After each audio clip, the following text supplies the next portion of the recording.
Family of a veteran killed in a drunk driving crash is receiving some justice tonight. The man convicted of the crime starts his sentence today. Meryl Hubbard is back from the hearing with how the family wants their father remembered. Meryl? Yeah, Eric and Susan, we're hearing from the daughters of David Street tonight because they say they want their story to have an impact on others. David was a United States veteran, a loving father to 5 daughters and 1 son. He was killed in April of last year when one driver under the influence of drugs and alcohol hit him head on along the interstate near Cottage Grove. Okay, let's say a prayer. Go ahead, Catherine.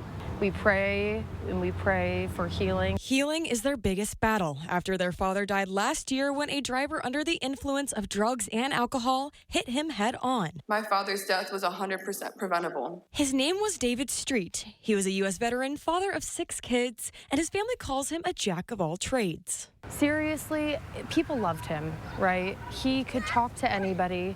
He was kind. David had 5 daughters, and every single one of them took the stand today to give their testimony. He brought laughter and light to every room he entered.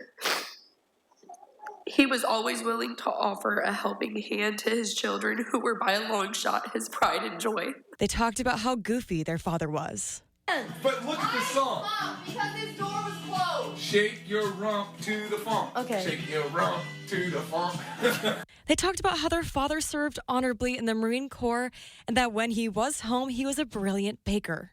But my favorite things was his homemade cake. Testimony after testimony, tear after tear, one thing was for sure.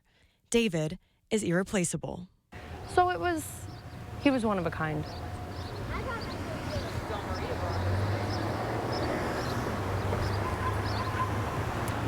I think that what makes it so hard for us is that nobody I've ever met was like him. The hearing went on for a couple of hours until the driver that hit David heard his sentence.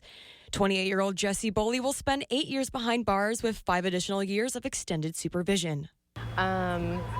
After hearing it, and I think my sister shared the same sentiment as me. It feels the same. It feels like our dad's still dead.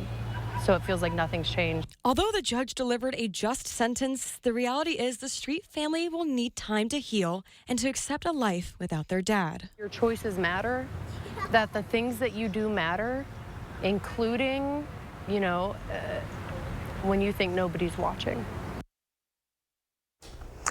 David's daughters hope their story will show people that actions have reactions and that driving under the influence can change the lives of many.